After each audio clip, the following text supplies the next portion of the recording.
Hello, family chat. Today we will decipher the riddle of the perfect marriage. I suspect it will be hot. I parked my gray Tesla in front of the white picket fence that Emily liked to call our little American dream. The clock on the dashboard reads 6:47 p.m. Another day of coding and video calls at the office was behind me. I stepped out of the car and inhaled the cool Seattle air, scented with freshly cut grass. Our suburban home on the hill looked like a postcard. Neat lawn, cream-painted walls, red shingles glinting in the last rays of the setting sun. Everything was perfect. Too perfect, if you thought about it. I adjusted the strap of my laptop bag and headed for the front door. Lines of code from today's project were spinning in my head, a new data processing algorithm that was supposed to impress the boss. But thoughts of work evaporated when I heard Sophie's laughter coming from the living room. My 8-year-old daughter, a miniature version of me with her curly hair and habit of chewing on a pencil when she thought, always had a way of snapping me out of my work trance. "Dad." Sophie jumped out from around the corner as soon as I crossed the threshold. Her eyes were shining, and she was clutching a sketchbook in her hands. "Look," I drew a unicorn. "It has wings like a Pegasus, but also has a rainbow." I laughed, setting my bag down and crouching down to examine her masterpiece. The unicorn looked more like a multicolored dinosaur, but I didn't argue. "This is the best unicorn I've ever seen, baby," I said, patting her head. "Have you shown it to your mom yet?" Sophie nodded and pointed toward the kitchen, where I could hear the clink of dishes and the aroma of something with garlic and basil. Emily was cooking dinner. I stood up, feeling the stress of the day slowly recede. Home, Sophie, Emily, they were my refuge, my anchor in a world that moved too fast. I walked into the kitchen, where Emily stood at the stove, stirring something in a pan. Her blonde hair was pulled back into a messy bun, and the floral apron I'd gotten her for our anniversary was slightly stained with tomato sauce. She looked as elegant as ever, elegant even in her loungewear, with the same smile that had made me fall in love with her during my freshman year of college. But there was something distant about the way she moved today.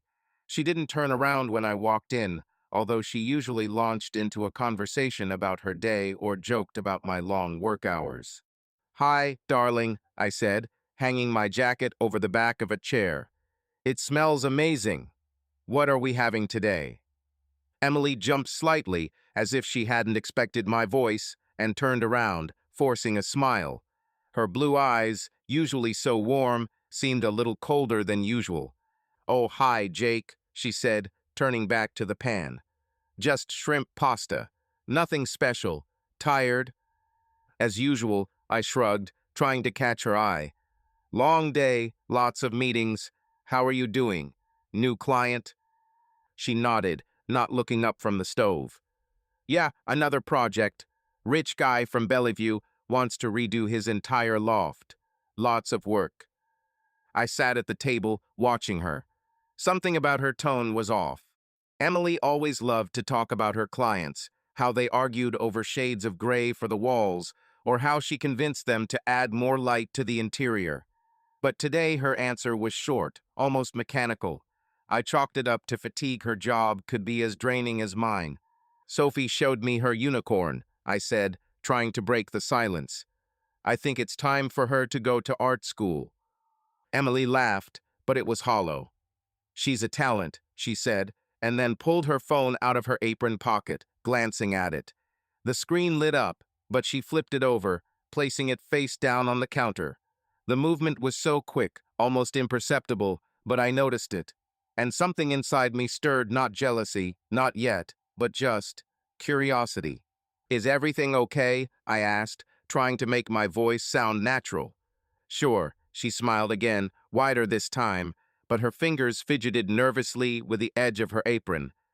"Just waiting for a response from the client. They always write at odd hours." I nodded, though questions were already swirling in my head. Why was my phone silent? Why had she hidden it so quickly? But I pushed those thoughts aside. Emily and I had been together for almost 15 years, 10 of them married. She had been my rock, my best friend, Sophie's mother. The suspicions seemed stupid, almost treacherous. I stood up to pour myself a glass of water and decided to change the subject. Maybe we should go to the lake this weekend, I suggested. Sophie's been asking for a picnic for a long time. That's a good idea, Emily replied, but her voice was distracted, as if she was thinking about something else. But I might have a meeting on Saturday, but I'll check. A meeting on Saturday? Her clients rarely worked on weekends. I wanted to ask, but at that moment Sophie ran into the kitchen with another drawing, and the moment was lost. Dinner went on as usual. Sophie chatted about school, Emily joked about her appetite, and I tried not to think about the time she sneaked another glance at her phone when she thought I wasn't looking. After dinner, I helped clear away the dishes, and Emily put Sophie to bed. I sat in the living room, scrolling through work notes on my laptop, but my mind was elsewhere. The picture of our perfect life, the white picket fence, the cozy house, the sound of our daughter's laughter seemed flawless. But there was a shadow in the picture, barely noticeable, like a crack in the glass. I didn't know what it meant yet, but I could already feel it growing. I've never considered myself the type to look for problems where there aren't any. My job as an engineer at a tech company in Seattle taught me to trust logic, facts, numbers. If a program doesn't work, you check the code line by line until you find the bug. But in life, especially in marriage, bugs aren't so easy to spot. They hide in the little things, in moments that you initially chalk up to fatigue or chance. And then those little things start to form a pattern, and you can't pretend you didn't notice. It all started a couple of days after that dinner, when I noticed Emily sneaking a look at her phone. I told myself it was nothing. She was tired, she had a new project, a rich client in Bellevue who demanded her attention. But the more I watched her, the more I saw details that bothered me. Emily had always been open, like a book I knew by heart. Her laugh, her habit of fiddling with a lock of hair when she was nervous, her passion for her work, I loved all of it. But now she seemed different, as if someone had replaced my wife, leaving her shadow in her place. The first warning sign was her phone. Emily always kept it in plain sight on the sound because, as she said, customers don't wait. Her phone was like an extension of her. It buzzed, blinked, vibrated with messages and calls. But in recent weeks, it has become suspiciously quiet. I noticed it over breakfast on Saturday. We were sitting at the kitchen table, Sophie wolfing down waffles, syrup smearing across her chin, and I was scrolling through the news on my tablet. Emily was drinking coffee, her phone lying face down next to her. Normally, it would have lit up with notifications a dozen times by now, but today it was silent. "Did your clients give you the day off?" I asked, trying to make my voice light and playful. She looked at me, and for a split second her smile faltered. It was so quick, I almost convinced myself I had imagined it. "Yeah, a rare day of peace," she replied, looking away to her cup. "Sometimes they need to give me a break, so they don't think I'm too pushy." I nodded, but her words stuck in my head. Emily had never been afraid to be pushy. She prided herself on her work, on her ability to convince clients to choose bold designs or expensive materials. Her energy, her confidence, it was what made her Emily. But now she seemed muted, like someone had turned off the light inside her. I dismissed the thought, thinking she was just tired. A new client, a new project, it was exhausting. But then I saw her pick up her phone, glance at the screen, and then immediately put it back down, face down. The screen didn't light up. It was silent. That was weird. She always kept the sound on, so she wouldn't miss an urgent call. I felt a small pang in my chest, but I pushed it down. "Don't be an idiot, Jake." The following days, the strangeness only increased. Emily began staying late at work. She had always been good at balancing her career and family, but now her absences became regular. On Monday, she returned home at 9 o'clock, when Sophie was already asleep. I was sitting in the living room, checking the code for a new project, a data processing algorithm that was supposed to impress the boss. The door creaked, and I heard Emily kicking off her shoes at the entrance. "Long day?" I asked, still looking up from my laptop, but my voice was a little more tense than I intended. She walked into the kitchen without looking at me. Her hair was slightly disheveled and her lipstick was slightly smudged, as if she had hastily touched up her lips before entering. "Yeah, that client in Bellevue is a nightmare," she said, pouring herself some water. "He wants me to redo half the project because he suddenly wants more minimalism." I had to stay late to discuss it with his assistant. I nodded, but a detail she had mentioned last week came to mind. She had said then that the client wanted more eclecticism. Minimalism and eclecticism are not the same thing. I could have asked, clarified, but something stopped me. Maybe it was the fear of being lied to, or the fear that I was wrong, and this was just my paranoia. "You look exhausted," I said instead, closing my laptop. "Maybe I should take a day off?"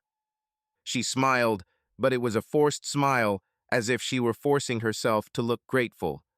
"Maybe, we'll see." She went upstairs to take a shower, and I sat there, staring at the dark screen of my laptop. My mind was already painting scenarios I didn't want to acknowledge. Emily was my wife, Sophie's mother, the woman I planned to grow old with. But these delays, this phone on silent, these inconsistencies in her stories, they were like pieces of a puzzle I didn't want to put together yet. By the end of the week, I couldn't ignore my thoughts anymore.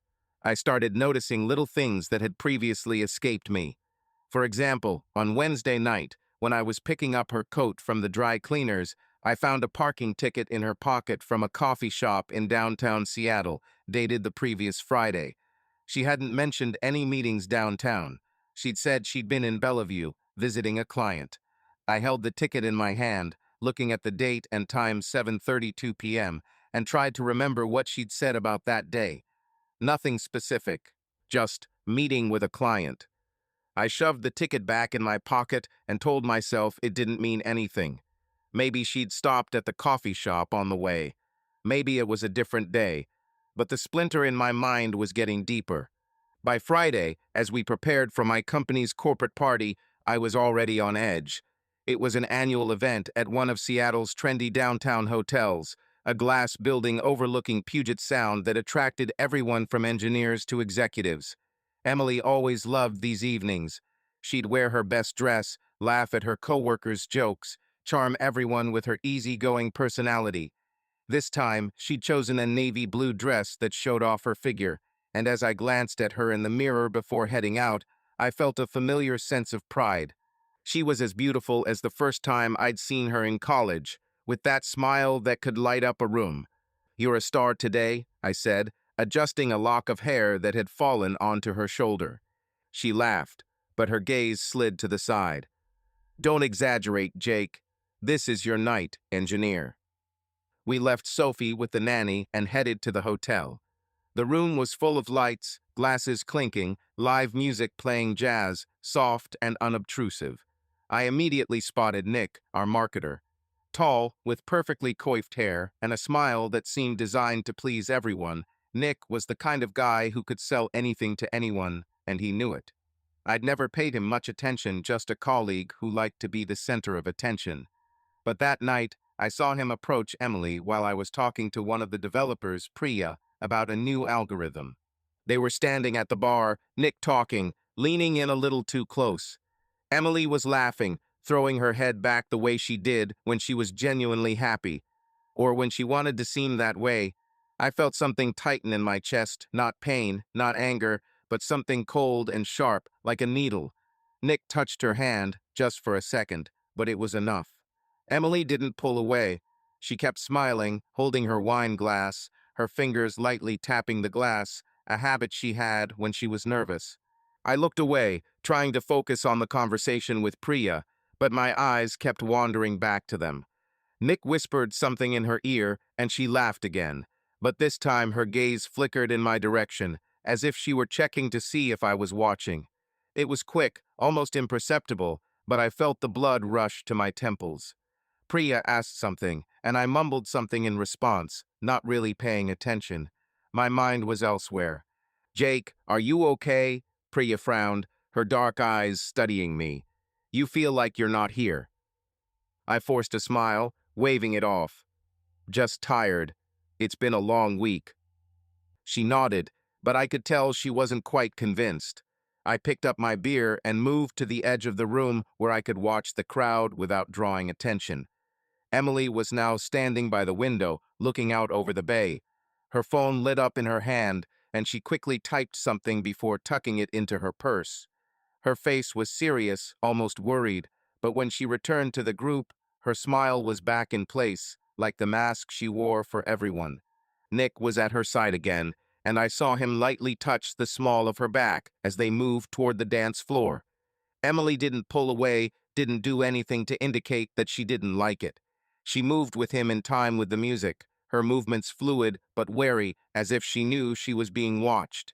I gripped my glass so tightly my knuckles turned white. It was stupid. Nick was just Nick, charismatic, cocky, always the center of attention.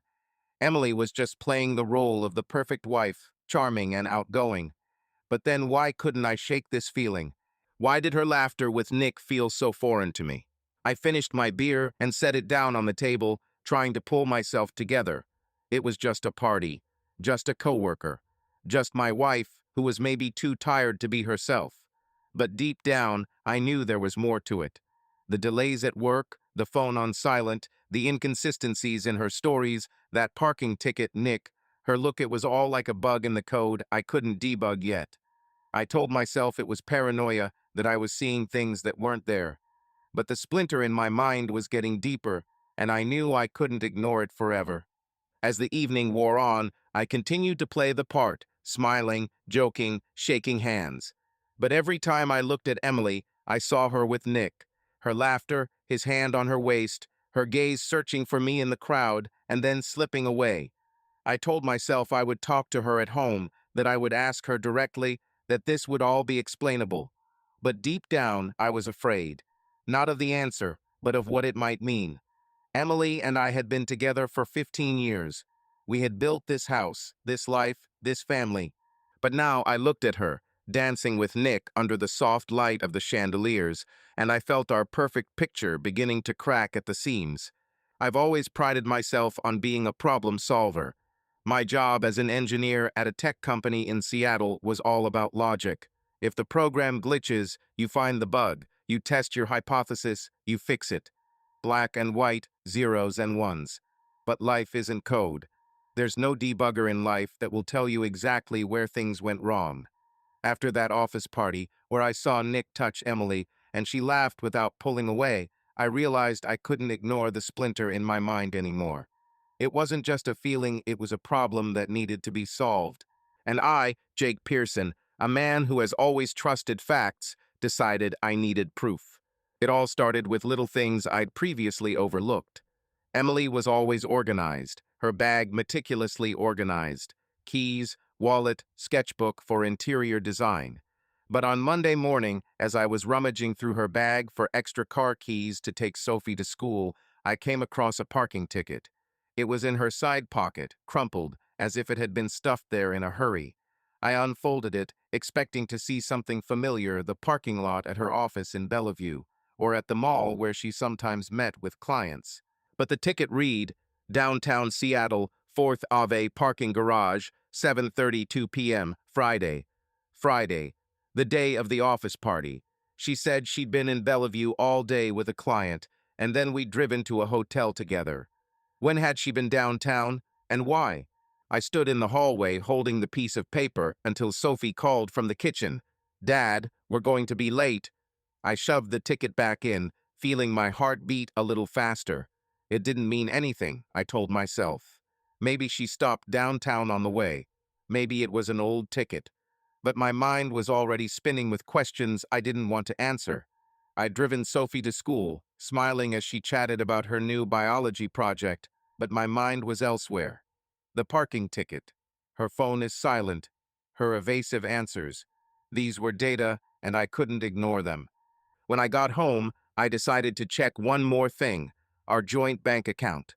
Emily and I had always kept a transparent account, one account for family expenses, from utilities to vacations. I rarely looked at the statements. Emily kept a budget, and I trusted her. But now, sitting at the kitchen table with my laptop, I opened the bank's app. Scrolling through the transactions, I looked for anything out of the ordinary. At first, everything looked normal. electric bills, grocery purchases, payments for Sophie's dance lessons. But then I noticed charges that didn't fit the usual pattern. $245 at the Pink Door in downtown Seattle, $320 at the Edgewater, another $180 at the Cannon. The dates were all within the last 3 weeks. I checked the calendar. Emily had always said she was in meetings with a client. She had never mentioned dinners at fancy restaurants or hotels. She and I hadn't been to the Pink Door since our 5th anniversary, and the Edgewater wasn't our style at all, too posh for a family trip. I closed my laptop, feeling the blood pound in my temples. These could have been business dinners, I told myself. She was a designer, and clients liked to meet in fancy places. But why hadn't she told me? Why the Edgewater? It was a hotel, not an office. I stood up, paced the kitchen, trying to calm myself. My analytical mind demanded more data, but my heart wanted to believe this was all a mistake. I loved Emily. 15 years together, 10 years of marriage, Sophie, this had been our life, our American dream. But dreams don't fall apart for no reason.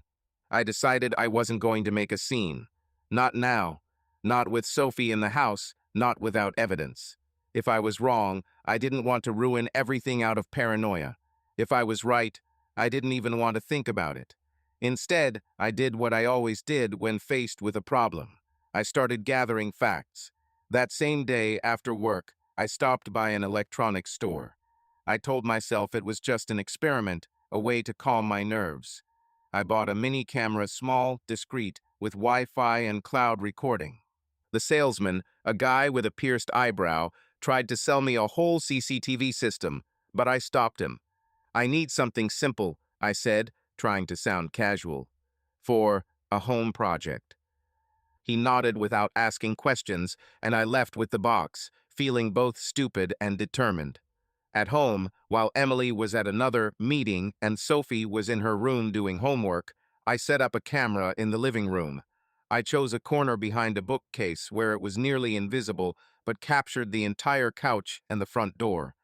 This was our main room, the place where Emily often worked, answered phones, and received clients if they came home. If something was going on, I wanted to see it. Setting up the camera, I felt like a traitor. I imagined Emily laughing when she found out I was spying on her. "Jake, are you serious?" she'd say, rolling her eyes. "I'm just working." But then I thought of Nick at the party, his hand on her waist, her eyes searching for me in the crowd, and then swerving away. I thought of the parking ticket, the charges on our account, her evasive answers. This wasn't paranoia. This was logic. I pressed the button on the camera, and the little red light blinked, confirming it was recording. Emily came home late that night, around 10. I was sitting in the living room, pretending to read a technical article, but my mind was on the camera hidden in the corner. Emily looked tired, but her cheeks were slightly pink, as if she had just been outside. She threw her bag on the couch and smiled at me, but the smile was the same forced, like at a party. "Everything okay?" I asked, trying not to show the tension in my voice. "Yeah, just exhausted," she said, heading for the kitchen. "That client from Bellevue wants to redo it all. Again." "Minimalism?" I asked, remembering her words last week. She paused for a second before answering. "Yeah, something like that. He hasn't decided yet." I nodded, but there was something about her pause that made my heart clench. She wasn't looking at me, focused on pouring herself some water. Her phone was in her hand, face down as usual. I wanted to ask, wanted to grab her by the shoulders and shake the truth out of her, but instead I said, "Sophie asked about a picnic this weekend. Maybe we can go." "That's a good idea," she said, but her voice was distracted. "But I might have another meeting on Saturday, but I'll check." I nodded, feeling my insides go cold. Another meeting. Another Saturday. I watched her walk upstairs, her steps light, almost soundless, and thought about how far we'd come. Once, we'd shared everything. Dreams, fears, plans. Now I was hiding cameras in our house, and she was hiding. What? I didn't know. But I was going to find out. The next day, I checked the camera footage. Nothing out of the ordinary. Emily had been drinking coffee on the couch that morning, leafing through a design magazine, taking a few calls. Her voice was professional, but in one conversation I heard her say, "Yeah, I'll be there by 7. Don't be late." She laughed, but it wasn't the laugh I knew. It was soft, almost intimate. I rewound the tape, listening over and over, trying to figure out who she was talking to. A client, a friend, Nick? I didn't know. But I knew this was just the beginning. My analytical mind was demanding more data, and I was willing to collect it, even if it meant destroying everything I believed in. I never thought my life would come to this. I'd be sitting in a downtown Seattle coffee shop across from a woman who makes a living spying on people's secrets. But after a week of staring at parking tickets, suspicious bank charges, and footage from the camera in our living room, I knew I needed someone who could do it better. My analytical mind, accustomed to picking apart code, demanded facts, not speculation. The living room camera had given me only fragments: Emily's laughter on the phone, her evasive glances, her meetings that she spoke of with increasing uncertainty. I didn't want to believe the worst, but the truth was too much to ignore. I needed a professional. I found Marion through an old college friend, Tom, who was now a divorce lawyer.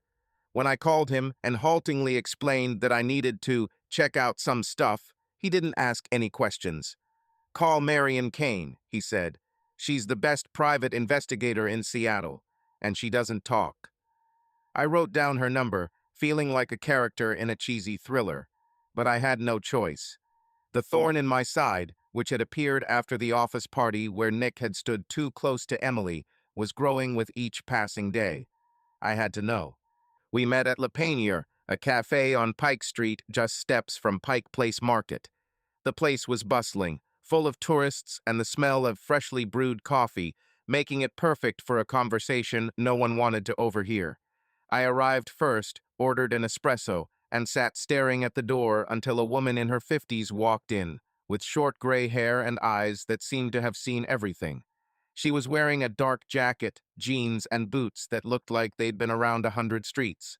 She walked straight toward me, as if she knew who I was, and sat down across from me, setting a black leather bag on the table. "Jake Pearson?" she asked, her voice low and slightly husky, like someone who had smoked too much in their youth. "Yes," I nodded, feeling my throat go dry. "Are you Marion?" "Marion Kane," she confirmed, looking me up and down. "Tom said you had a problem. Want to tell me?" I hesitated. How do you explain that your life, which seemed perfect white picket fence, loving wife, daughter who draws unicorns, was starting to fall apart? I took a sip of coffee to buy myself time. "It's personal," I began. "My wife, Emily, I think she's—" I trailed off. The word cheating stuck in my throat. "I've noticed oddities. She works late, her phone is always on silent, her stories about clients don't always add up. And," I lowered my voice, "I found charges on our account. Restaurants, hotels, places she never mentioned." Marion listened without interrupting, her face impassive, like a doctor hearing this for the 100th time. When I finished, she took a small notebook and pen from her bag. "Names?" she asked, opening her notebook. "Emily Pearson," I said, "and maybe Nick Russell, a colleague of mine, a marketer at our company." She raised an eyebrow but didn't comment. "Tell me what exactly is bothering you. Details. The more, the better." I told her everything. The parking ticket from downtown Seattle when Emily was supposedly in Bellevue. Her evasive answers when I asked about her day. The charges on our account: $245 at the Pink Door, $320 at the Edgewater. Nick at the office party, his hand on her waist, her laugh that seemed too intimate. I told her about the camera in the living room, the phone call where she said, "I'll be there by 7, don't be late." Marion was writing, her pen moving quickly, but her eyes were calm, almost indifferent. "Do you want to know the truth?" she asked when I finished. "Or do you want me to prove you wrong?" I looked at her, feeling my insides tighten. "I want the facts," I said, "whatever they are." She nodded, closing her notebook. "Okay, I'll start today. Give me a week. I'll find out what's going on. But I warn you, the truth is rarely pleasant. Are you ready? I nodded, although I wasn't sure. How much will it cost? 500 a day, plus expenses, she answered, looking me in the eye. If you need to dig deeper finances, correspondence, anything, it will be more expensive. I'll send you the bill. I agreed, though the amount made me gulp. But the money wasn't the issue. The issue was my life, which might be falling apart. We exchanged contact details, and Marion left, leaving me with my coffee growing cold and the feeling that I had just crossed a line from which there was no return. 3 days later, Marion called. I was in the office, in the middle of a meeting about a new project, when my phone vibrated. I excused myself, went out into the hallway, and answered. Jake, it's Marion. Her voice was businesslike, without a hint of emotion. I have something. Can we meet? Already? I felt my heart speed up. What did you find? Not on the phone, she replied. Today, 6 o'clock, the same cafe. Come alone. I agreed, but the rest of the day was a blur. I sat at my desk, staring at the code, but all I could see was Emily's face, her smile, her eyes that had once looked at me with such love. I tried to focus, but my thoughts kept returning to Nick, to his hand on her waist, to her laughter. What had Marion found in 3 days? I was afraid of the answer, but even more afraid of not knowing. At 6 I was at Le Panier. This time ordering only water coffee would have only increased my tension. Marion walked in at the appointed time, carrying the same black bag, but now containing a thin folder. She sat down without wasting time on greetings and placed the folder in front of me. Open up, she said, but breathe first. This won't be easy. I opened the folder and my heart sank. On the first page were photographs, clear and dated and time stamped in the corner. Emily and Nick. They were leaving the Edgewater Hotel, the same one where our account had been charged. Emily was wearing the coat I'd gotten her for Christmas, her hair down, and Nick was walking beside her, his hand on the small of her back. The next photograph was of them sitting at the bar, their heads close, too close. Nick was smiling, and Emily was looking at him with something I hadn't seen in her eyes in a long time. Warmth, a sparkle. That was yesterday, Marion said, pointing to the date. I've been following her since Monday. She meets him regularly. Hotel, restaurants, sometimes just walks. They're discreet, but not so discreet that I can't catch them. I flipped through the photos, feeling the world around me shrink. In one, Emily was laughing, her hand on Nick's. In another, they were kissing in a car, a black SUV I recognized as his Range Rover. I closed the folder, unable to look any further. There's more, Marion said, her voice even but with a hint of sympathy. Audio tapes, I bugged her bag. Nothing concrete, but enough to tell me it's more than just friendship. Want to hear it? I shook my head. Not now. My voice sounded muffled, as if it belonged to someone else. What else? Finance, she said, pulling a printout from a folder. I checked the charges you mentioned. The Edgewater, 3 times in the last month.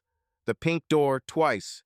There are a few other small transactions, a flower shop, a wine bar. It looks like she's paying for some of their meetings, but I can dig deeper. Wire transfers, emails, anything. I stared at the paper, the numbers and dates blurring before my eyes. Emily, my Emily, was using our money we'd been saving for Sophie's future, for the house, for our lives to pay for her dates with Nick. I felt anger welling up inside me, but I pushed it down. Anger wouldn't help. I needed facts, a plan, and control. Dig deeper, I said, my voice firmer than I expected. I want to know everything. Finances, correspondence, where they meet, how often, everything. Marion nodded, writing something down in her notebook. It'll take time, and it'll cost more. Are you sure? I'm sure, I replied. I need to know how far this has gone. She looked at me, her eyes softening for a second. Okay, but Jake, think about what you're going to do with this information. The truth is a weapon. It can hurt not only her, but you too. I nodded, but her words passed me by. I wasn't thinking about the pain. I was thinking about Sophie, about our home, about the life I was building with Emily. I was thinking about Nick, about his smug smile, about the way he touched my wife like he had a right to do so. I wasn't going to cause a scene. I wasn't going to break everything in a fit of anger. I was an engineer.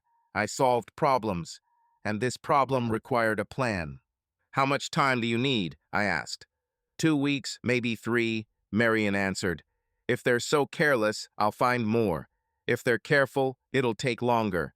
But I'll find it." "Okay," I said. "Keep me updated." She put the folder back in her bag and stood up. "Jake," she said, already leaving, "get a grip on yourself. Don't do anything stupid until I'm done." I nodded, but a plan was already forming in my head. Not revenge, not yet, but something cold, calculating, like the algorithm I write at work. I didn't know what I'd do with the truth once I had it in my hands, but I knew I wouldn't stop until I knew everything. At home, I was like a robot. Emily came home late, citing a client meeting again. I looked at her sitting at dinner and saw not my wife, but the woman in the photographs, the woman who had laughed with Nick, kissed him in the car, and spent our money on their dates. But I smiled, asked about her day, and joked with Sophie. I didn't want her to suspect that I knew. Not yet. Not until I had all the facts. "You're so quiet," Emily said as we cleared away the dishes. "Is everything okay?" "Just tired," I replied, copying her own excuse. "Long week." She nodded, but her gaze lingered on me a little too long, as if she were searching my face for something. I turned away so she wouldn't see my jaw clench. I was shaken, crushed, but I kept my anger on a chain. I was Jake Pearson, a problem solver, and I was going to solve this one. Life in our house with a white picket fence had become like a play, with me playing the role of a loving husband and Emily seemingly unaware that I knew her secrets. After meeting Marion, after those photos of her and Nick leaving the hotel, after the audio recordings that I had never had the courage to listen to, I knew I couldn't just throw a fit. Not with Sophie, sleeping in her room with unicorns on the wallpaper. Not with our life, which I still wanted to save, or at least understand what was left of it. I was an engineer, a person who solved problems with logic, not emotion. And now my job was to gather all the facts, keep my cool, and not let Emily know that I was digging under her. I put on a mask of calm, but underneath it anger boiled, cold and sharp as a blade. Every morning, I'd get up, make coffee, kiss Sophie on the forehead before school, and smile at Emily as she came downstairs, still smelling of her favorite lavender shampoo. I'd ask about her plans, joke about her clients, who, as she said, always redo everything. She'd answer with the same easy smile, but I'd see her fingers fiddling with the hem of her sleeve, her eyes flickering to the side when I asked two specific questions. She didn't know that I saw more than I let on. She didn't know that every lie she told, meeting in Bellevue, late call from a client, only added fuel to the fire I was keeping under control. But most of all, I tried for Sophie. Our daughter, with her curly hair and habit of chewing on a pencil when she thought, was my anchor. I didn't want her to feel like our home was falling apart. In recent days, I've been spending more time with her. After work, instead of sitting at my laptop, I helped her with her homework, read to her books about wizards and dragons, and drove her to dance practice. On Wednesday nights, we sat in her room, coloring in yet another drawing she'd made this time of a dragon with rainbow wings. "Daddy, do you think dragons could really fly?" Sophie asked, intently tracing a green pattern on her scales. I smiled, looking at her serious face. "Well, if they had wings like your dragon, they certainly could. But they would need a lot of energy. You know how airplanes need gasoline?" She laughed, her eyes lighting up. "Then my dragon eats rainbows. It's like gasoline, only magical." I laughed back, but something inside me clenched. Sophie was my world, and the thought of Emily's actions ruining her carefree childhood was unbearable. I swore to myself that I would do anything to protect her, even if it meant playing the happy father while I dealt with the truth. Emily, meanwhile, was becoming more and more careless. She seemed so used to her lies that she stopped being careful. On Thursday morning, I noticed that she had left her phone on the kitchen counter when she went to take a shower. The screen was unlocked. She had forgotten to set the password. It was so unlike her that I paused for a second, holding my coffee mug, my finger hovering over the screen. I could open her messages, check her calls, and know everything right now. But something stopped me. Not fear, but calculation. If I started digging through her phone, she might notice. And I didn't want her to suspect that I knew anything. Instead, I remembered that moment, her carelessness, her confidence that I couldn't see. Later that day, I heard her talking on the phone in the living room while I was in the office checking the camera footage. Her voice was light, almost flirtatious, not at all like the way she spoke to clients. "Oh, Kate, you have no idea what possibilities this opens up," she said, and I heard her laugh. "It's like a fresh start, you know. I feel alive." I froze, my fingers frozen on the mouse. Kate was her friend, a designer they sometimes worked with. New opportunities? What did that mean? I turned on the camera feed to hear better. Emily was sitting on the couch, her legs tucked under her, her phone pressed to her ear. "No, seriously," she continued. "It's not just a job. It's like I can breathe again. Jake, he's great, but you know, sometimes you want more." My heart skipped a beat.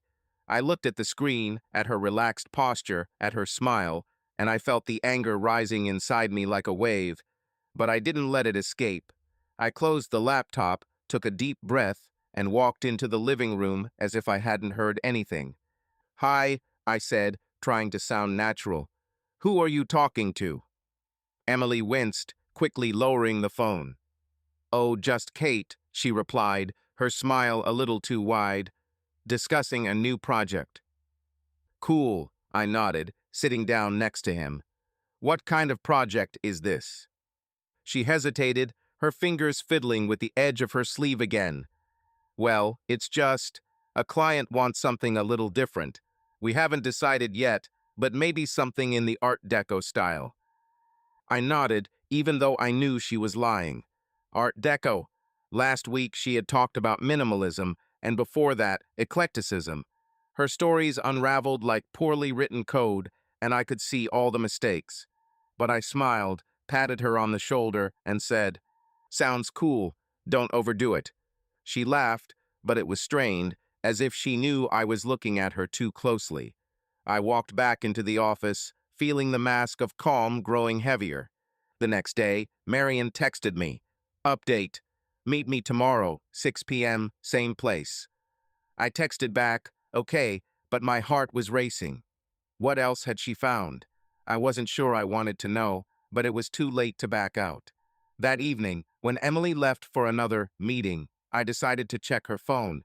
She'd left it without the password again, this time on her nightstand while she showered. I told myself it wasn't a betrayal, it was a necessity. My fingers trembled as I opened her messages. I found a chat with Nick. The name was saved as Nick R., as if she wanted to make it less obvious. But the messages were unambiguous. "Can't wait until Friday," he wrote. "Are you sure he doesn't suspect anything?" Emily responded. "Jake's too busy with work. It'll be okay." Then came the plans. A weekend trip to Portland, the hotel she'd booked the nines, another charge on our account that I'd noticed last week. But the worst part was Nick's final line. "What if we just left? You, me, a new life." I felt the floor shift beneath my feet. Leave? They were talking about leaving everything behind me, Sophie, our home, for what? For his stupid smile and the promises he was probably making left and right. I closed the phone, put it back, and walked into the living room so Sophie wouldn't notice my hands shaking. I couldn't let my anger get the better of me. Not now. I had to be smarter than that. That night, I barely slept. I lay next to Emily, listening to her even breathing, and thought about how far she'd come. She wasn't just cheating, she was planning a future without me. Without Sophie. I stared at the ceiling, imagining her leaving with Nick, Sophie asking where Mom was, me explaining that our family no longer existed. But I didn't let those thoughts consume me. Instead, I focused on the plan. Marion would find more evidence. I would collect it all, every text, every transaction, every lie. and when the time came, I would be ready. The next day, I met Marion at Le Panier. She walked in with the same black bag, but this time her face was darker. "You look like you haven't slept," she said, sitting up. "Don't start falling apart, Jake. It won't help." "I'm fine," I lied, rubbing my eyes. "What's wrong?" She pulled out a new folder, thicker than the last. More photos and notes. They met yesterday at the Cannon Bar. I overheard them talking. They were planning a trip to Portland. She mentioned wanting to start over with him. I opened the folder but didn't look. I'd seen enough on her phone. "Finances?" I asked. "She's using your joint account," Marion confirmed. I found 3 more charges: a hotel in Portland, train tickets, and a restaurant. About $1,000 in a month. I can access her email if you want. There could be reservations, correspondence. "Do it," I said, my voice colder than I expected. I want it all. Marion nodded, but her gaze lingered on me. "Jake, what are you going to do? Divorce? Confrontation? You have to decide." "I'll decide when I have everything," I replied. "Just keep going." She left, and I was left with a folder I never opened. I knew there was more evidence in there, more pain, but I wasn't ready to break. I went home, hugged Sophie, listened to her story about school, smiled at Emily when she returned from yet another meeting. I was calmer than I'd ever been, but underneath that mask, I was building a weapon that would destroy her world the same way she had destroyed mine. I'd always been a systems problem solver. My job as an engineer at a tech company in Seattle had been all about algorithms, analyzing data, finding bugs, testing solutions, and checking the results. But now I was applying that approach to my life, to a marriage that I now knew had been built on a lie. The photos of Emily and Nick, the text messages they'd sent, the plans to move away together, the charges on our account for their lavish dates, it wasn't just a betrayal. It was a system I had to take apart. And I wasn't going to do it with a scream or a fist, but with the cold precision of a programmer debugging code. I didn't want a scene not for my own sake, but for Sophie's. My daughter wasn't going to be a casualty of this war. But Emily and Nick had to pay for what they'd destroyed. I began to formulate a plan. Sitting in my home office late one evening, after Sophie was asleep and Emily had left for yet another client meeting, I opened my laptop and created a new document. I called it simply Plan. No emotion, just steps. I knew I couldn't just throw the photos and messages in Emily's face. That would be too messy, too chaotic. Sophie might find out, the neighbors might start whispering, and I didn't want our house to become a gossip arena. I needed a way to expose them in a way that would be targeted, public, but controlled. Emily and Nick would feel the effects, but Sophie would remain on the sidelines. And then I had an idea: our company's annual party. The event was a big deal, a glass-walled hotel ballroom overlooking Puget Sound where everyone would gather. Engineers like me, marketers like Nick, top executives, even investors. Emily always showed up, beaming in her best dress, charming everyone with her smile. Nick was the star of the show too, with his stories and charisma. It was the perfect place, their own stage, where I could shine a light on their secrets. But I wanted it to be more than just an exposé, a spectacle they wouldn't forget. I began to brainstorm details. The first thing I needed was proof that couldn't be disputed. The photos and notes from Marion were good, but I wanted more, something that would damage their reputations, especially Nick, who had built his career on his charm. I called Marion the same night the idea for the party took shape in my head. She answered on the second ring, her voice as calm and businesslike as ever. "Jake, something new?" she asked, and I heard her sip something, probably coffee. "Are you ready for another round?" "I need more," I said, trying to keep my voice even. "Video footage, something I can show publicly, clear, with dates, faces, places, and anything financial. I want to know how far she went with the money." Marion paused, and I imagined her writing something down in her notebook.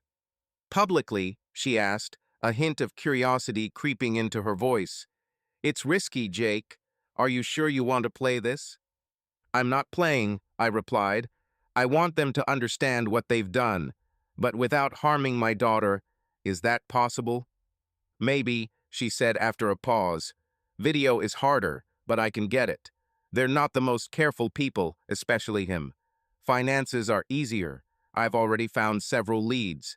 Transfers to his account, hotel reservations. Give me a week, and I'll have everything I need. But Jake, think again.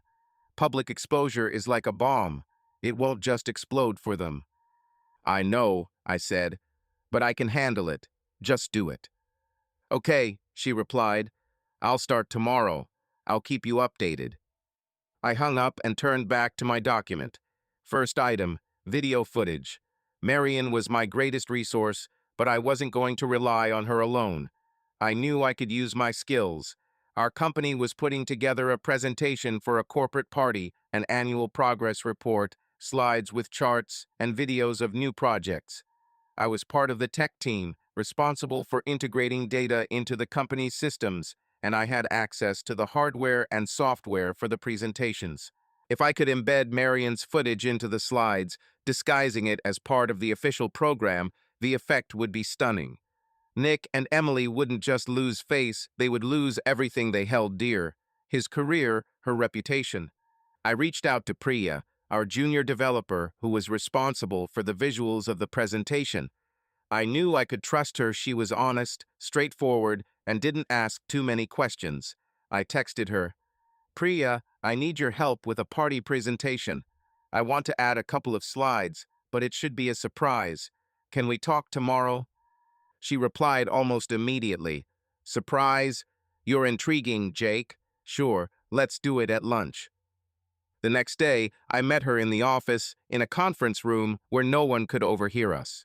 Priya was sitting at her desk, her laptop open, a draft of the presentation on the screen. So, what's the surprise? She asked, her dark eyes glittering with curiosity. Are you showing off your dancing skills? I smiled, trying to keep up the facade. Nothing like that. I just want to add a small segment to the presentation. Something personal, but it should be unnoticeable until it starts. She raised an eyebrow. Personal? Jake, you've never been one for personal stuff at work. What are you up to? I just want to make a memorable moment, I said, choosing my words. I have an idea for a video, but I need it to be embedded in the slides so no one notices until the right moment. Can you set up the transitions so they play automatically? Priya thought about it, tapping her fingers on the table. Technically, yes. I can code the slides so that the video will start at a certain point without warning. But I need to know what the video is. If it's something weird, I don't want to get fired. Nothing weird, I lied. Just a special moment. I'll give you the files when they're ready. Can you just prepare a template? She looked at me, her gaze sharp, but she nodded. Okay, Jake. But if this blows up, I'll say you made me do it. Deal, I smiled, feeling my insides tighten. I knew I was dragging Priya into something she shouldn't know about, but I had no choice. I needed her skills. In the evening, I met Marion again, this time in another cafe, further from the center, so that none of our friends could see us. She brought a new folder thinner, but her look said that there was something serious in it. The videos are ready, she said, handing me the flash drive. 2 meetings, one at a bar, one at a hotel. Clear footage, faces visible. There's audio too, but the quality isn't perfect. They talk about going to Portland, about how to change everything. Want to watch it? I shook my head. Not now. I trust you. What about the finances? 3 more transactions, she said, pulling out a printout. Train tickets to Portland, another charge to the nines, and a transfer to his account $500 marked as consultation. She's trying to hide it, but she's not very smart. Okay, I said, taking the flash drive. Keep digging. I want everything you find, especially the correspondence. If they write about plans to leave, I want to see it. Marion nodded, but her eyes lingered on me. Jake, I've seen a lot of things like this. People lose control when they find out the truth. Are you holding up? I'm holding on, I replied, although inside I was seething. Just do your job. She left, and I was left holding the flash drive in my hand, feeling its weight like it was a bomb. I knew I wouldn't watch the video. Not now.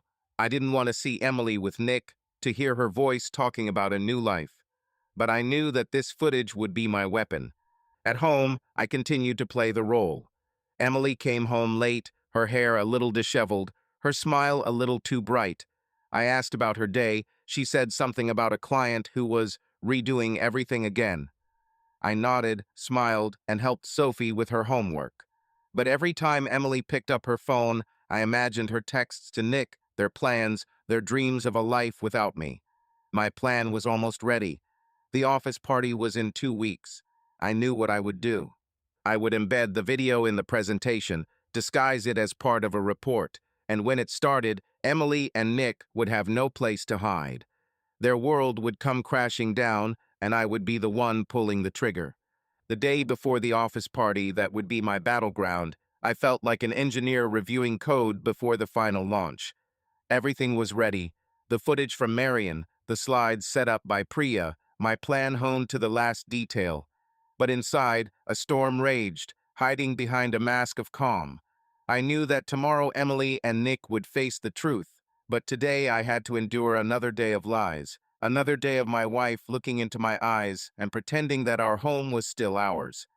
I held myself together for Sophie so that she wouldn't feel our world crumbling. But every look from Emily, every word she said, cut me like a knife, and I knew I couldn't pretend forever. The morning started as usual. I was making coffee, Sophie was sitting at the table, chatting about a biology project for school, and Emily was down in the kitchen, already dressed for yet another meeting. She was wearing her favorite blouse, the cream-colored silk one I'd given her for her birthday 2 years ago. I noticed how she carefully fixed her hair in front of the mirror in the hallway, as if she were preparing for something important. Her phone was lying face down on the table, as always. I already knew what was on it: texts from Nick, plans for their next trip, words about a new life. But I smiled as I handed her a mug of coffee. "Big day?" I asked, trying to sound casual. Emily nodded, taking the mug, but not meeting my eyes. "Yeah, an off-site project," she said, her tone light, almost casual. "Client from Portland. I'll have to go away for the day, maybe overnight. I'll be back for the party tomorrow." I felt my stomach tighten. Portland. I knew this wasn't a client. Marion had already shown me the reservations at the Nines, the train tickets, the text messages where Emily and Nick were discussing a weekend away together. But I didn't show it. I nodded as if I believed her and said, "Sounds tense. Don't forget about the party. Everyone is waiting for you to show up." She laughed, but her laughter was hollow, like an echo in an empty room. "Oh, I won't miss it. You know I love these corporate get-togethers of yours." I nodded, feeling anger welling up deep inside. She was lying to my face, and doing it so effortlessly that I almost admired her audacity. But instead of losing my temper, I looked at Sophie, who was doodling in her notebook, and reminded myself why I was holding on. For her. So that tomorrow, when I pulled the trigger, it would be clean and without harm to my daughter. "Daddy, will you come to my school play next week?" Sophie asked, looking up from her notebook. Her eyes, as blue as Emily's, looked at me hopefully. "Of course, baby," I replied, sitting down next to her and looking at her drawing. It was a forest full of animals, and in the center was a unicorn, as always. "I won't miss it. You know I'm your biggest fan." She smiled, and for a second I forgot about everything: Emily's lie, Nick, my plan. But then Emily grabbed her bag, kissed the top of Sophie's head, and gave me a quick, "See you tomorrow," before slipping out the door. I watched her car pull away from our white picket fence and knew she wasn't going to Portland to see a client. She was going to see Nick. That evening, after dropping Sophie off at dance practice and bringing her home, we settled into her room. She loved it when I told her stories before bed, and tonight I decided to make up a story that would reflect how I was feeling. I sat on the edge of her bed, looking at her curly hair spread across the pillow, and began. "Once upon a time there was a princess," I said, trying to keep my voice soft. She lived in a beautiful castle where everything was perfect. Flowers in the garden, stars above the roof, and a king who loved her more than anything in the world. But one day, the princess found a secret way behind the castle walls, where a wanderer with shining armor was waiting for her. Sophie yawned, but her eyes were fixed on me. He was a knight? Not really, I said, feeling the words grow heavier. He promised her adventures, new lands, a life of freedom. And the princess began to leave the castle at night, leaving the king and their little princess alone. She thought no one would notice. But did the king notice? Sophie asked, her voice sleepy but curious. Yes, I said, trying not to let the pain show in my voice.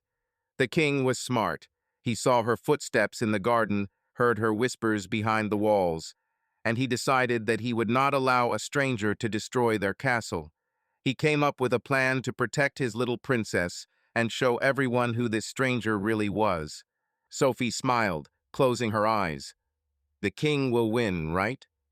Of course, I replied, kissing her forehead. Kings always win when they fight for those they love.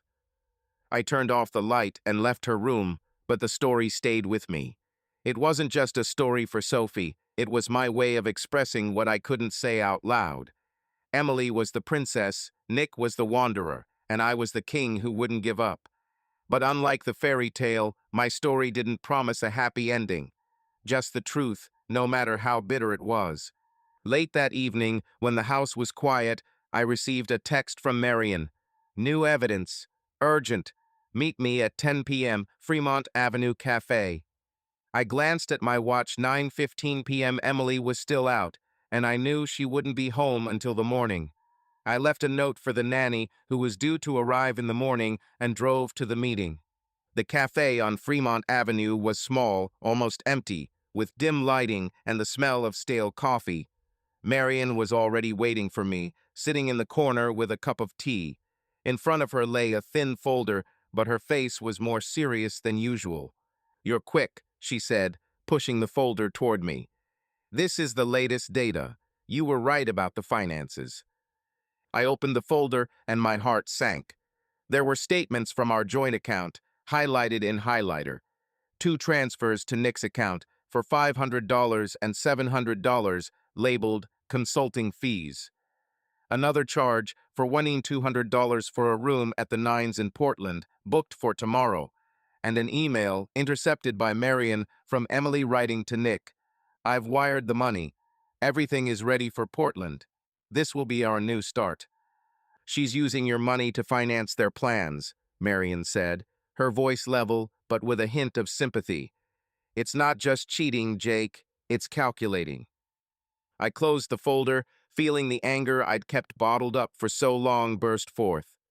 She thinks she can just walk away? I asked, my voice quieter than I'd expected. Take our money, our lives, and give it all to him? Marion shrugged. People do stupid things when they think they're in love.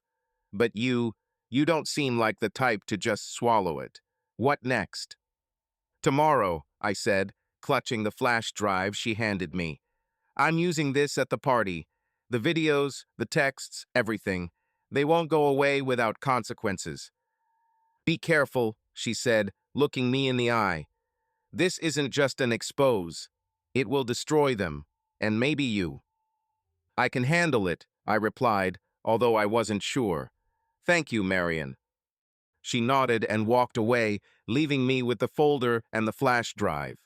I returned home, feeling my resolve harden inside me like concrete. Emily and Nick thought they could build a new life at my expense. They were wrong. Tomorrow I will show them what happens when you betray the people who love you. I would go to bed, hug Sophie in the morning, put on my best suit, and do what I had to do. The storm was coming, and I was ready to unleash it. The day before the office party that would be my battleground, I felt like an engineer reviewing code before the final launch. Everything was ready. The footage from Marion, the slides set up by Priya, my plan honed to the last detail. But inside, a storm raged, hiding behind a mask of calm. I knew that tomorrow Emily and Nick would face the truth, but today I had to endure another day of lies, Another day of my wife looking into my eyes and pretending that our home was still ours. I held myself together for Sophie so that she wouldn't feel our world crumbling. But every look from Emily, every word she said, cut me like a knife, and I knew I couldn't pretend forever. The morning started as usual. I was making coffee, Sophie was sitting at the table, chatting about a biology project for school, and Emily was down in the kitchen, already dressed for yet another meeting. She was wearing her favorite blouse, the cream-colored silk one I'd given her for her birthday 2 years ago. I noticed how she carefully fixed her hair in front of the mirror in the hallway, as if she were preparing for something important. Her phone was lying face down on the table, as always. I already knew what was on it. Texts from Nick, plans for their next trip, words about a new life. But I smiled as I handed her a mug of coffee. "Big day?" I asked, trying to sound casual. Emily nodded, taking the mug but not meeting my eyes. "Yeah, an off-site project," she said, her tone light, almost casual. "Client from Portland. I'll have to go away for the day, maybe overnight. I'll be back for the party tomorrow." I felt my stomach tighten. Portland. I knew this wasn't a client. Marion had already shown me the reservations at the Nines, the train tickets, the text messages where Emily and Nick were discussing a weekend away together. But I didn't show it. I nodded as if I believed her and said, "Sounds tense. Don't forget about the party. Everyone is waiting for you to show up." She laughed, but her laughter was hollow, like an echo in an empty room. "Oh, I won't miss it. You know I love these corporate get-togethers of yours." I nodded, feeling anger welling up deep inside. She was lying to my face and doing it so effortlessly that I almost admired her audacity. But instead of losing my temper, I looked at Sophie, who was doodling in her notebook, and reminded myself why I was holding on. For her. So that tomorrow, when I pulled the trigger, it would be clean and without harm to my daughter. "Daddy, will you come to my school play next week?" Sophie asked, looking up from her notebook. Her eyes, as blue as Emily's, looked at me hopefully.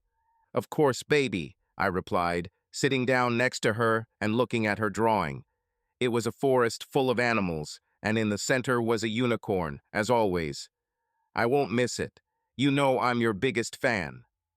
She smiled, and for a second I forgot about everything Emily's lie, Nick, my plan. But then Emily grabbed her bag, kissed the top of Sophie's head, and gave me a quick, "See you tomorrow," before slipping out the door. I watched her car pull away from our white picket fence and knew she wasn't going to Portland to see a client. She was going to see Nick. That evening, after dropping Sophie off at dance practice and bringing her home, we settled into her room. She loved it when I told her stories before bed, and tonight I decided to make up a story that would reflect how I was feeling. I sat on the edge of her bed, looking at her curly hair spread across the pillow, and began. "Once upon a time, there was a princess," I said, trying to keep my voice soft. "She lived in a beautiful castle where everything was perfect. Flowers in the garden, stars above the roof, and a king who loved her more than anything in the world. But one day, the princess found a secret way behind the castle walls, where a wanderer with shining armor was waiting for her." Sophie yawned, but her eyes were fixed on me. "He was a knight?" "Not really," I said, feeling the words grow heavier. "He promised her adventures, new lands, a life of freedom." And the princess began to leave the castle at night, leaving the king and their little princess alone. She thought no one would notice. "But did the king notice?" Sophie asked, her voice sleepy but curious. "Yes," I said, trying not to let the pain show in my voice. "The king was smart. He saw her footsteps in the garden, heard her whispers behind the walls. And he decided that he would not allow a stranger to destroy their castle. He came up with a plan to protect his little princess and show everyone who this stranger really was." Sophie smiled, closing her eyes. "The king will win, right?" "Of course," I replied, kissing her forehead. "Kings always win when they fight for those they love." I turned off the light and left her room, but the story stayed with me. It wasn't just a story for Sophie, it was my way of expressing what I couldn't say out loud. Emily was the princess, Nick was the wanderer, and I was the king who wouldn't give up. But unlike the fairy tale, my story didn't promise a happy ending. Just the truth, no matter how bitter it was. Late that evening, when the house was quiet, I received a text from Marion. New evidence. Urgent. Meet me at 10 p.m. Fremont Avenue Cafe. I glanced at my watch. 9:15 p.m. Emily was still out, and I knew she wouldn't be home until the morning. I left a note for the nanny, who was due to arrive in the morning, and drove to the meeting. The cafe on Fremont Avenue was small, almost empty, with dim lighting and the smell of stale coffee. Marion was already waiting for me, sitting in the corner with a cup of tea. In front of her lay a thin folder, but her face was more serious than usual. "You're quick," she said, pushing the folder toward me. "This is the latest data. You were right about the finances." I opened the folder and my heart sank. There were statements from our joint account, highlighted in highlighter. 2 transfers to Nick's account for $500 and $700 labeled consulting fees. Another charge for wanting $200 for a room at the Nines in Portland, booked for tomorrow. And an email intercepted by Marion from Emily writing to Nick. "I've wired the money. Everything is ready for Portland. This will be our new start." "She's using your money to finance their plans," Marion said, her voice level but with a hint of sympathy. "It's not just cheating, Jake. It's calculating." I closed the folder, feeling the anger I'd kept bottled up for so long burst forth. "She thinks she can just walk away?" I asked, my voice quieter than I'd expected. "Take our money, our lives, and give it all to him?" Marion shrugged. "People do stupid things when they think they're in love. But you don't seem like the type to just swallow it. What next?" "Tomorrow," I said, clutching the flash drive she handed me. "I'm using this at the party. The videos, the texts, everything. They won't go away without consequences." "Be careful," she said, looking me in the eye. "This isn't just an expose. It will destroy them. And maybe you." "I can handle it," I replied, although I wasn't sure. "Thank you, Marion." She nodded and walked away, leaving me with the folder and the flash drive. I returned home, feeling my resolve harden inside me like concrete. Emily and Nick thought they could build a new life at my expense. They were wrong. Tomorrow I will show them what happens when you betray the people who love you. I would go to bed, hug Sophie in the morning, put on my best suit, and do what I had to do. The storm was coming, and I was ready to unleash it. The day of the office party arrived like a storm I had seen coming, but could not fully prepare for. I stood in front of the mirror in our bedroom, tying my tie, the navy blue one Emily had picked out for me for our 10th anniversary. My suit was pressed, my hair neatly done, but inside I was seething. Today I was not just Jake Pearson, engineer, husband, father. Today I was the man who was about to shatter the illusion Emily and Nick had so carefully constructed behind my back. My plan was set.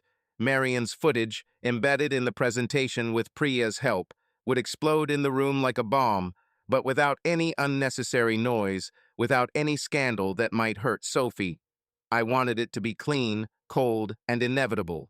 Emily returned from her trip to Portland that morning, her suitcase tossed carelessly in the hallway, looking tired but wearing the same tight smile I had learned to recognize.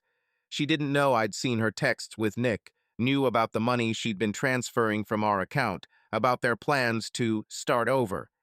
She didn't know that today her world would come crashing down. "Are you ready for your big speech?" she asked, adjusting her earrings in the mirror. She was wearing the same navy blue dress I'd seen at the last party, where Nick had touched her waist. Her voice was light, almost playful, as if she didn't feel the weight of the lie. "I'm ready," I replied, looking at her in the reflection. My voice was even, but inside I felt anger and pain tangling in a tight knot. "This is going to be an evening to remember." She laughed, not noticing the shadow in my words. "You're always so serious, Jake. Relax, it's just a party." I nodded, forcing a smile.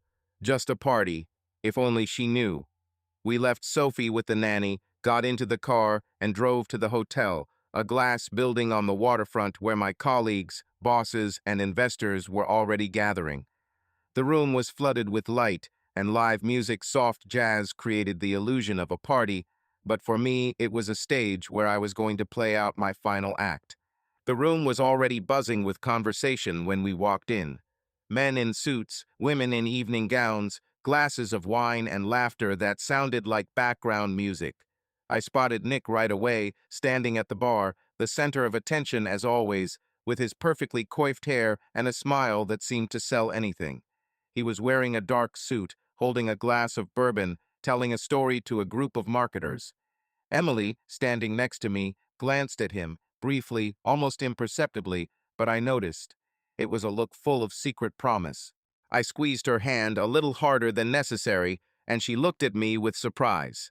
"Is everything okay?" she asked, her eyebrows raising slightly. "Sure," I said, letting go of her hand. "I'll go say hello to Priya. Find me before the presentation." She nodded and walked towards a group of colleagues' wives who were already discussing something, laughing. I went to Priya, who was standing at the presentation control panel, checking her laptop. "Is everything ready?" I asked quietly, leaning towards her so that no one would hear. Priya looked at me, her eyes full of curiosity, but she didn't ask any questions. "Everything is as planned," she replied, tapping away at the keyboard. "Your surprise is built into slide 17.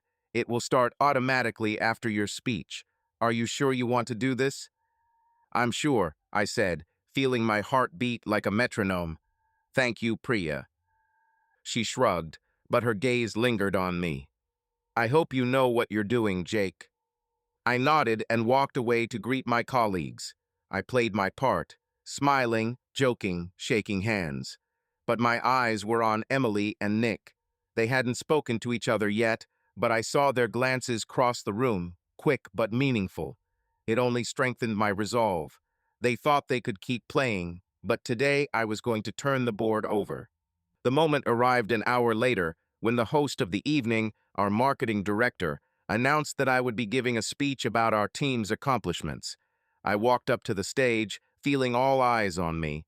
Emily was sitting in the front row, her smile perfect, like a proud wife. Nick stood to the side, drink in hand, his expression relaxed, almost smug. He didn't know what I had in store. I took the microphone, cleared my throat, and began. "Ladies and gentlemen," I said, my voice firm but calm. "We are here today to celebrate the success of our company.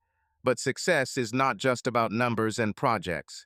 It's about trust, commitment, the values we share as a team."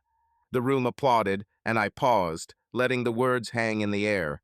I talked about projects, about new algorithms, about how our team worked together to achieve goals. But all of this was just a prelude. I knew slide 17 was approaching.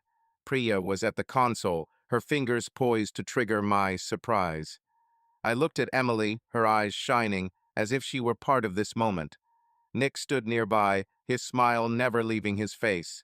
"Trust is the foundation," I continued, my voice a little quieter but firmer. "Without it, everything we build falls apart. And today I want to show you what happens when trust is betrayed."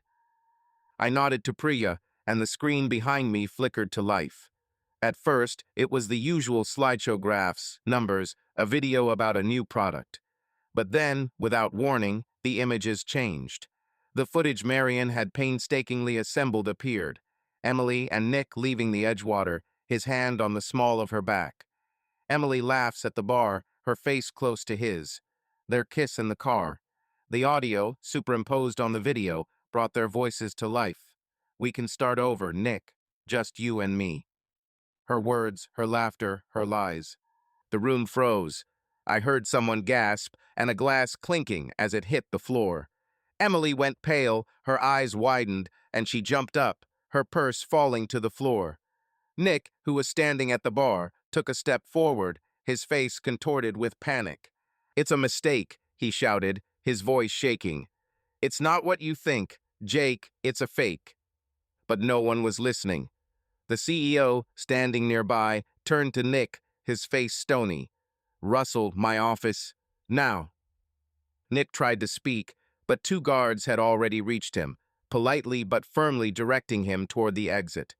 Emily, without a word, ran for the door, her heels clicking on the marble. I watched her run, her dress flashing through the crowd, and felt a strange sense of relief. She was humiliated, her mask torn off. But I wasn't finished. I turned to the microphone, my voice cold as ice. "Betrayal has a price," I said, looking out at the audience. "And today we all saw what happens when people forget about trust. Thank you for your attention." The room was silent, only a slight whisper ran through the crowd. I walked off the stage, feeling the adrenaline rushing through my temples, but outwardly I was calm. Priya looked at me, her eyes full of shock, but she nodded, as if to say, "You did it." I nodded back and headed for the exit, ignoring the looks of my colleagues who had already begun to whisper. It was cool outside, the lights of Seattle reflecting off the bay. I knew Nick was fired. I heard the CEO talking to security, demanding his pass.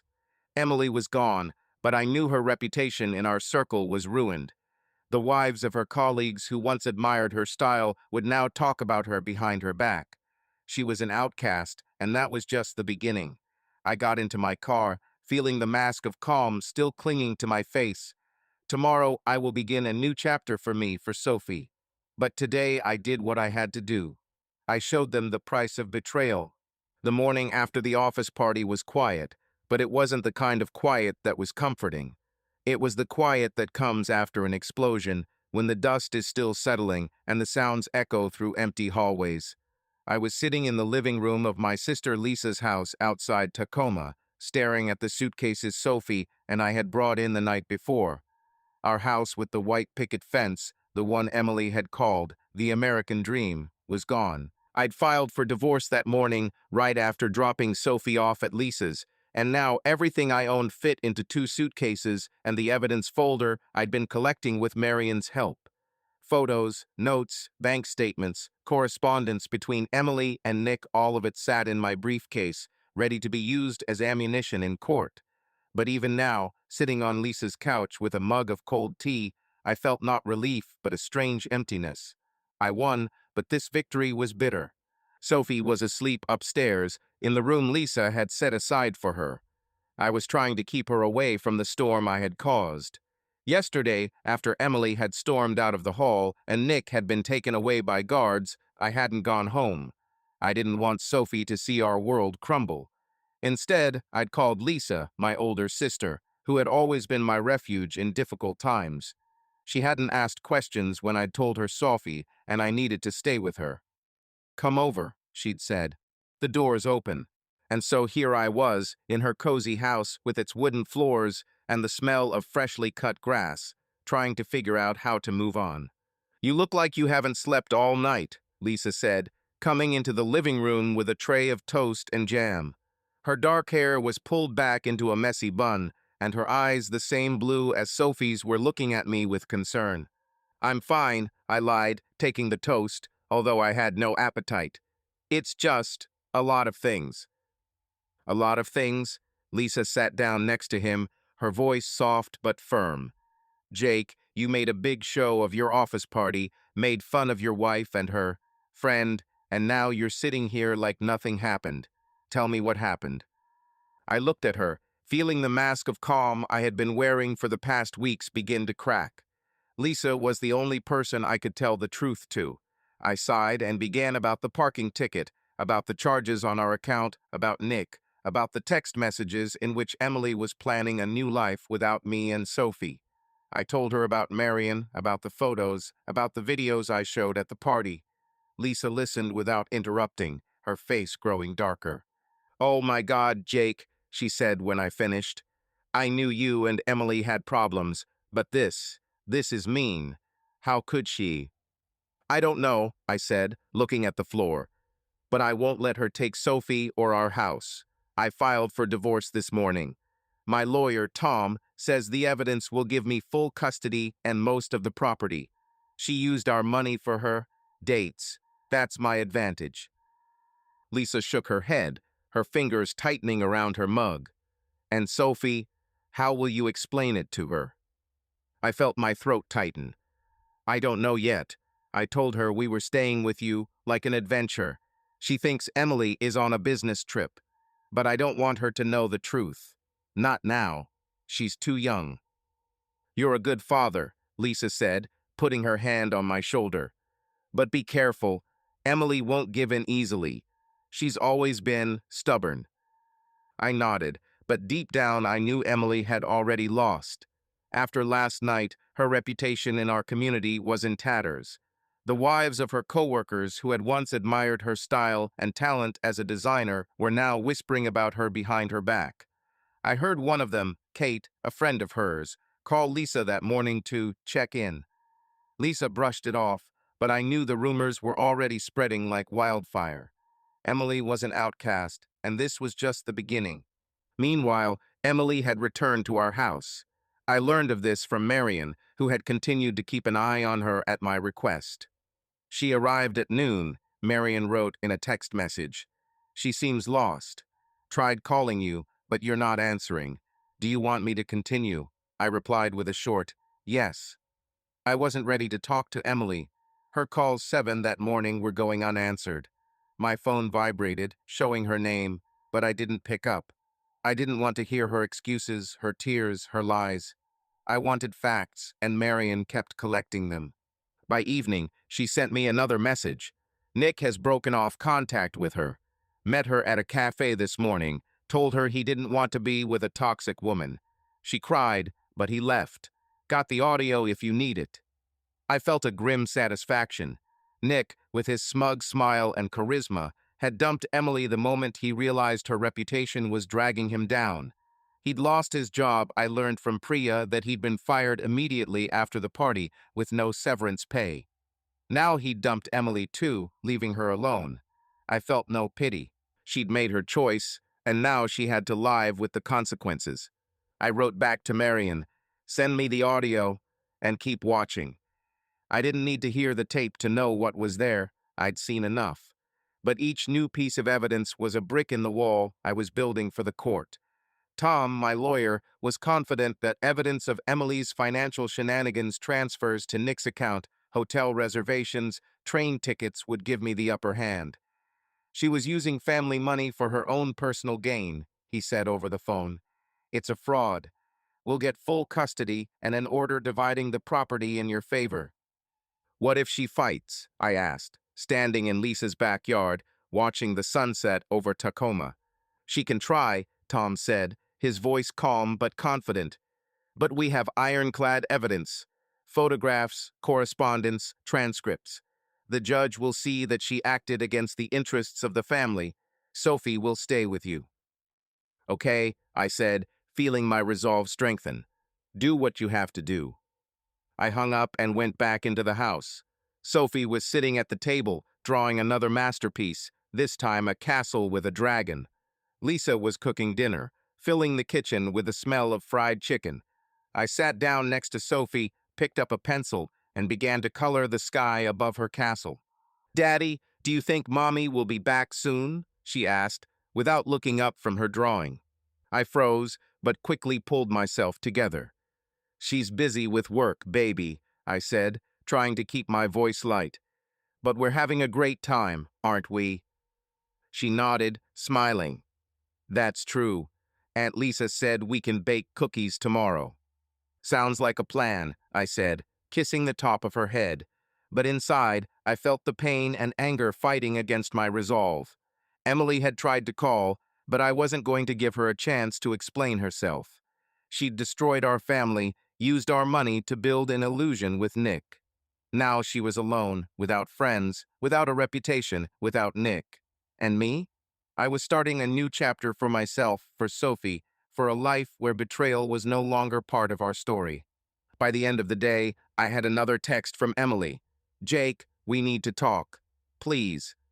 I stared at the screen, the temptation to respond battling with my resolve. But I hit delete and blocked her number. Tomorrow, I will meet with Tom to discuss the details of the divorce. Tomorrow, I would start building a new house for Sophie, not the one with the white picket fence, but one where she would be safe. Emily had chosen her path, and now she would walk it alone. And me? I was looking to the future, and it was mine. It had been 4 months since the night I had rocked Emily and Nick's world at an office party. 4 months since I had taken Sophie and driven out of our white picket fence, leaving behind the wreckage of what had once been our family. Sophie and I were now living in a new house, a small but cozy one in the Capitol Hill neighborhood, where the streets smelled of coffee and blossoming trees. It wasn't the perfect suburban home Emily and I had built, but it was ours, mine and Sophie's. There were no lies, no secrets, just the two of us, starting over. I watched Sophie running around the backyard with the new puppy we'd gotten a month ago, and I felt like, despite the pain, we were on the right path. Justice, cold and unforgiving, had done its job, and now I could breathe easier.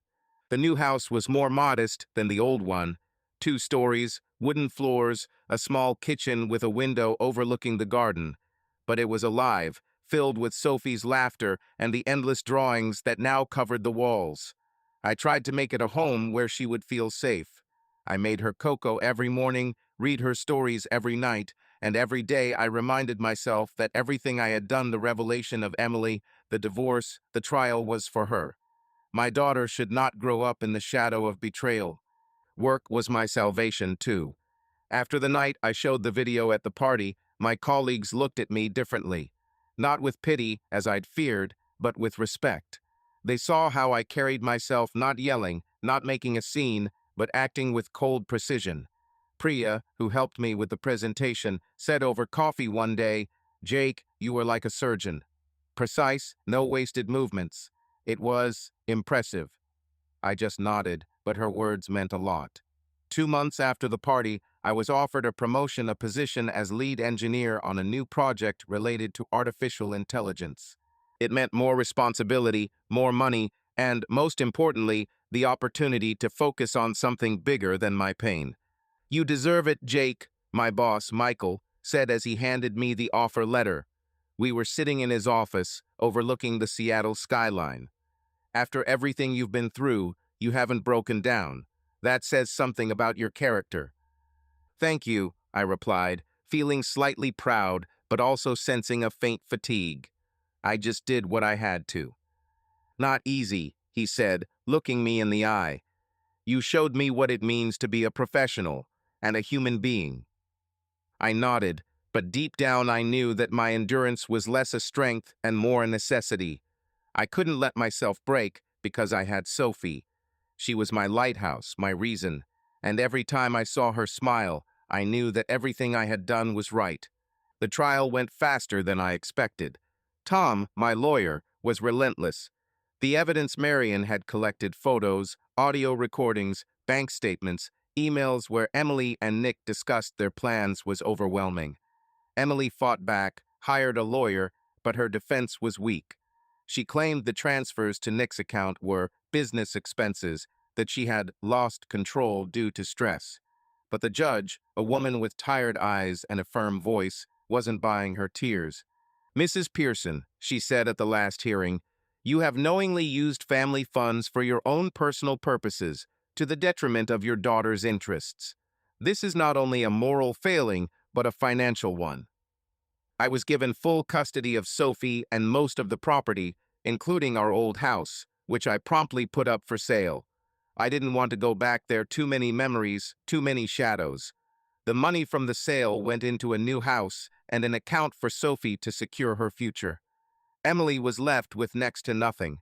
Her lawyer tried to challenge the division of the property, but the evidence of her fraud was too strong. I felt no joy in watching her lose everything, but I felt justice. She had chosen her path, and now she would have to walk it alone. Emily moved to Tacoma, a small town where no one knew her past. Marion, the woman I'd hired to do the final report, sent me a quick message. She lives in a one-bedroom apartment on the outskirts. She works as a freelancer, but she's barely getting any clients. Her friends have turned their backs, and word has gotten around in her circle. She's broken. I didn't answer. I didn't need to know more. The Emily who once sparkled at parties, who charmed everyone with her smile, was now a shadow of her former self. I pictured her in that apartment, surrounded by boxes she'd never unpacked, with the guilt I hoped was gnawing at her from the inside. She tried calling me dozens of times, sending texts apologizing, begging to see me, but I blocked her number.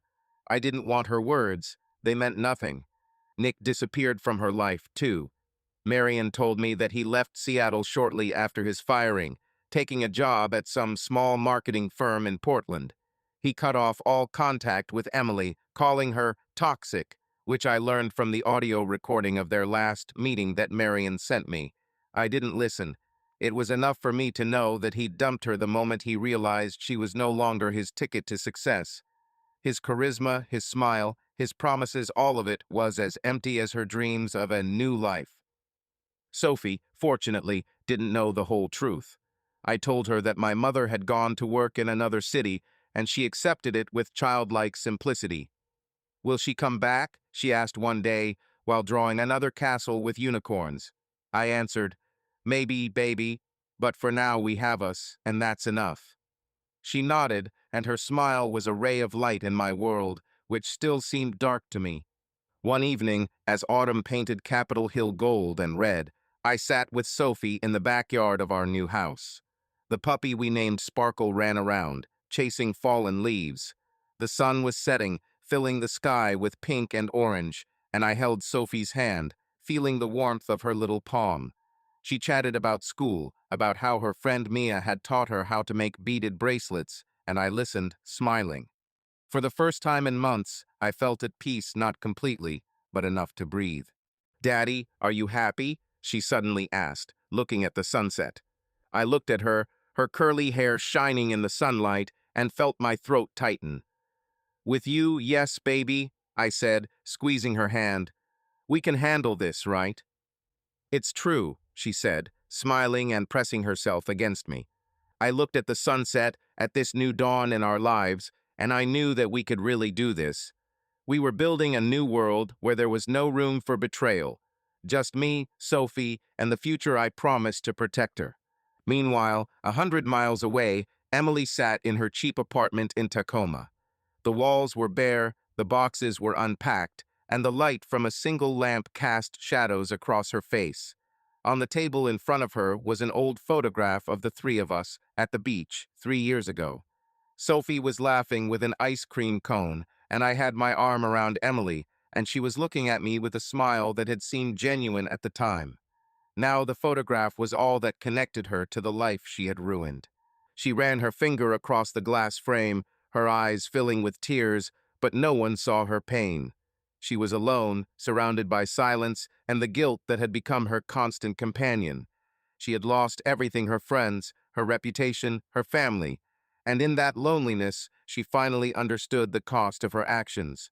A year had passed since the night I unmasked Emily and Nick at an office party, exposing their betrayal to a crowd of coworkers and friends.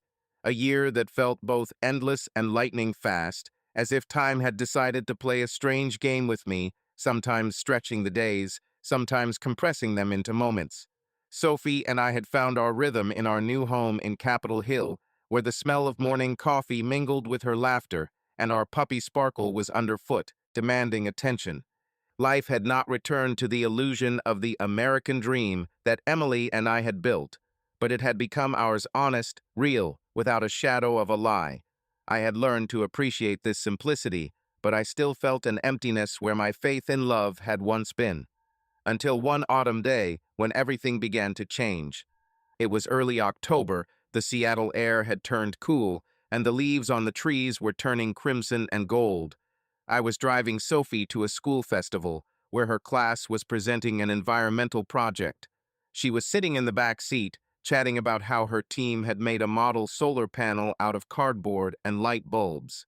I smiled as she listened, but my mind was elsewhere at work, on a new AI project that had won a grant and made local news. My team, now under my leadership as lead engineer, had made a breakthrough, and it was the first time I'd felt proud of myself, not just Sophie. I spotted her at the festival, a woman with dark hair pulled back into a loose ponytail and eyes that seemed to see more than she was saying. Her name was Anna, and she was Sophie's biology teacher and the project manager. Sophie adored her, always telling me how Miss Anna knows all about plants and stars. I introduced myself, expecting the usual pleasantries, but her smile was warm, genuine, without the forced ease I'd grown accustomed to from years with Emily. "You're Jake, aren't you?" she asked, holding out her hand. "Sophie talks about you all the time. You seem to be a champion of dragon stories." I laughed, feeling the tension in my chest ease a little. "She's exaggerating. I'm just trying to keep up with her imagination." "It's not easy," Anna said, her eyes shining. "She's special, and she seems to have learned a lot from you. That solar panel model, half of the ideas are hers." We started talking, and I noticed how easy it was to communicate with her. She didn't try to fill the silence with empty words. She didn't flirt. She didn't play. She just was real, with a slight irony in her voice and a genuine interest in Sophie. When the festival ended, she invited Sophie and me to join her class for a picnic in the park the following week. "Nothing serious," she said, adjusting her scarf. "Just kids, hot dogs, and maybe a few arguments about whose kite flies higher. Sophie would love it if you came." "We'll think about it," I replied, but I already knew we were going. Not because I was looking for something new, but because for the first time in a year, I felt like I could smile without effort. At the picnic, Anna was even more open than I expected. She helped Sophie fly a kite, laughed when Sparkle stole her sandwich, and told me about her love of hiking and the stars. I was in no hurry. My heart was still scarred by Emily's betrayal, and I wasn't ready to trust again. But with Anna, I felt something new, not passion, not illusion, but a simple, quiet hope. She cared about Sophie, and that was what mattered most. "You're a good father, Jake," she said as we sat on the grass, watching Sophie run with the other children. "She's happy with you. That's rare." "I try," I replied, looking at Sophie. "She is my world." Anna nodded, and there was understanding in her eyes, as if she knew what I had been through without me telling her. I wasn't ready for another relationship, but her presence was like a warm light at the end of a long tunnel. For the first time in a year, I smiled truly, and that was enough. Meanwhile, in Tacoma, Emily sat in her small apartment, where the smell of dampness mixed with loneliness. Her life, once full of glitter design projects, parties, admiring glances from friends, had turned into a gray routine. Clients had disappeared. Her reputation had been destroyed by rumors that spread after that fateful party. Friends who once called her for advice now avoided her, and Nick, her new life, had long since disappeared, leaving only a bitter aftertaste. She worked as a freelancer, filling small orders for local cafes, but the money barely covered the rent. That night, she turned on the TV to drown out the silence and came across the local news. The report was about a Seattle tech company that had won a grant for an innovative project in artificial intelligence. The anchor mentioned my name, Jake Pearson, the lead engineer, the man who had led the team to success. The camera panned to me at a press conference in a suit, a slight smile, but with the same hardness in my eyes that she knew. Sophie flashed by, holding my hand, her curly hair blowing in the wind. Emily froze, her fingers tightening around the remote. She looked at me, confident and strong, Sophie, happy and carefree, and felt something inside her break. She remembered our old house, our evenings, our dreams. She remembered how she had chosen Nick, how she had believed in his promises, how she had stolen money from our account to build an illusion.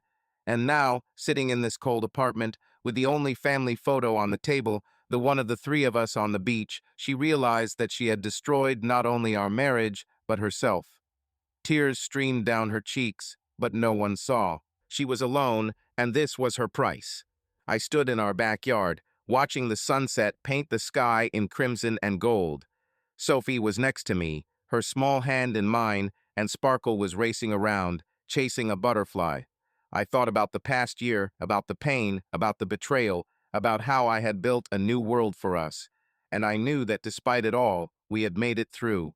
"Daddy, do you think the stars are looking at us?" Sophie asked, looking at the sky. "Maybe," I answered, smiling. "But the main thing is that we look at them together." She laughed, and I felt the warmth of her laughter fill the void Emily had left. Justice had been done, but I did not rejoice in her fall. I rejoiced in us, in Sophie and me, in our new dawn. And somewhere deep inside, I knew that Anna, with her kindness and sincerity, could be part of that light. Not today, not tomorrow, but someday. For now, I held Sophie's hand and looked up at the sky, knowing that we were on the right path. Thank you for completing this quest to the final boss. Who is ready for the continuation? Thumbs up and ring the bell for battle. Subscribe to our channel so that your love doesn't cheat on you, and go ahead and listen to the next story, because this story is nothing compared to the next one. If you're under 18, don't even think, click to the next one.